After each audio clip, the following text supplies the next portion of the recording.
war-saxaafadeed dowladda federaalka ah ee Soomaaliya iyadoo ka jawaabaysa war-saxaafadeed ka soo baxay dowladda Kenya 16 Febraayo 2019 waxa ay cadeynaysaa dowladda federaalka ah ee Soomaaliya waxay shacabka Soomaaliyeed u xaqiijinaysaa inay u taagan tahay ilaalinta madax-bannaanida qarannimada midnimada iyo wadajirka dhuleed iyo badeed ee Jamhuuriyadda Federaalka ah ee Soomaaliya.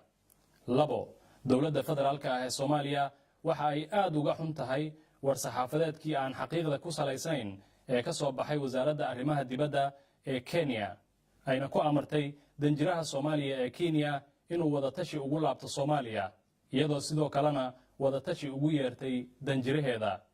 war-saxaafadeedkaas oo ay ku jireen qodobo meel ka dhac weyn ku ah dowladnimada sharafta iyo daris wanaagga ka dhaxeeya labada shacab.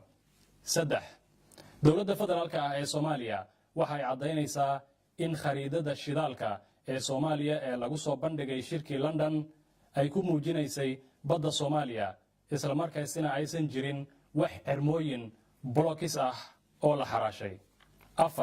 dowladda federaalka ah ee Soomaaliya waxa ay ku kalsoon tahay xaqnimada dacwadda ay u gudbisay maxkamadda cadaaladda caalamiga ah waxa ayna aaminsan tahay in ay maxkamaddu u qaadi doonto dacwadda si xaq ah.